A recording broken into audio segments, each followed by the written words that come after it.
Olá a todos, tudo bem? Hoje eu venho trazer uma palavra para vocês que me chamou muito a atenção, que está lá em Romanos 6. Mais precisamente, os versículos 13 e 14 que falam assim: Nem tampouco apresentei os vossos membros como instrumentos de injustiça ao pecado, mas apresentai-vos a Deus como os que são vivos dentre os mortos, e os vossos membros como instrumentos de justiça a Deus, porque o pecado não terá domínio sobre vós, pois não estáis debaixo da lei, mas debaixo da graça. Como vocês podem ver, eu estou aqui com a minha camisa do Legendários. Para quem ainda não conhece, para quem ainda não conhece esse movimento, o Legendários nasceu na Guatemala e o objetivo principal é resgatar a essência do homem. Você mulher, você esposa, você namorada que quer ter um relacionamento, um casamento, até mesmo uma amizade transformada, eu recomendo a todos vocês que falem para os seus maridos, falem para os seus namorados, falem para os seus amigos.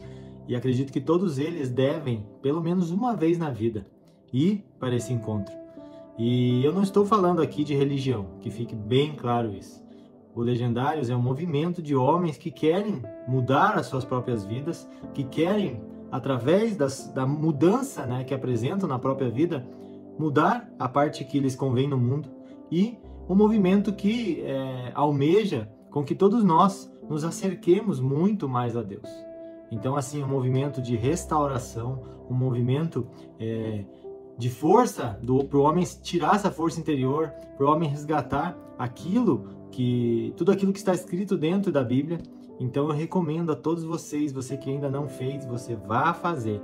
Você não vai se arrepender quando você tiver o encontro com o Legendário 01, tá bom? Então, falando a respeito disso, desse capítulo da Bíblia, que é o capítulo 6, e ele fala a respeito do nosso corpo, né? No versículo 1 e 2 ele diz assim: O que diremos então? Permaneceremos em pecado para que a graça possa abundar? Isso aqui ele está querendo dizer a respeito de uma vez que você tomou a decisão, que você aceitou seguir a Jesus, você vai permanecer no mesmo pecado? Já que a graça me basta, como muitos dizem por aí. De forma alguma, como nós que estamos mortos para o pecado, viveremos ainda nele. Ou seja, o pecado não está liberado. Uma vez que você conhece o que é o pecado e a consequência dele, você gradativamente, que fique claro, você vai deixar de fazer as coisas que você fazia. No versículo 6 diz assim: Sabendo isso, que o nosso velho homem foi crucificado com ele para que o corpo do pecado pudesse ser destruído, para que não sirvamos mais o pecado. Então, assim, o velho homem foi crucificado com ele. Aqui está falando claramente a respeito da nossa velha natureza. Qual é? Já até misturei o espanhol com o português aqui. Da nossa velha natureza. Qual é a nossa velha natureza? A nossa velha natureza é aquilo do pecado, do pode tudo, a velha natureza da traição, da bebedeira, das drogas, da vida e agora, né?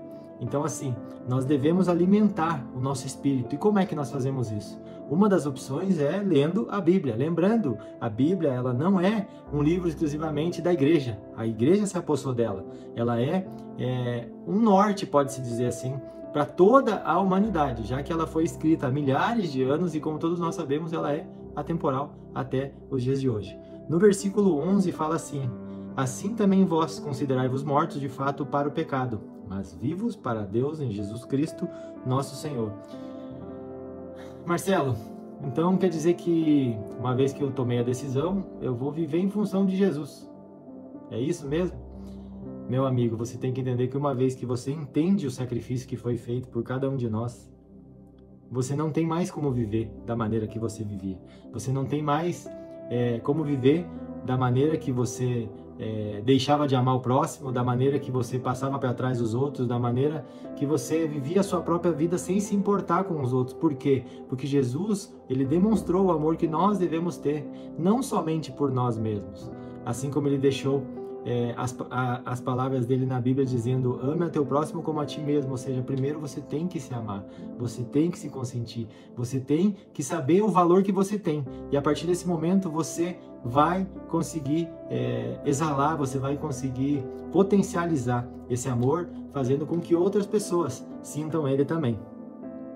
no verso 12 diz assim: não reine, portanto, o pecado no nosso corpo mortal, para lhes obedecerdes em seus desejos. O nosso corpo, uma vez que nós tomamos a decisão, ele é transformado. Como assim transformado? Eu vou falar para você o que eu vivi. A transformação, ela vem de dentro para fora. Ela vem gradativamente, como eu já falei, não é do dia para a noite. Então, assim, você que fala palavrão, por exemplo, você vai tomar cuidado e o Espírito Santo vai te convencer que isso que você está fazendo não é certo. As músicas que você ouve, mas aí eu vou ter que me isolar do mundo. Não, você não precisa se isolar do mundo. Isso acontece com você.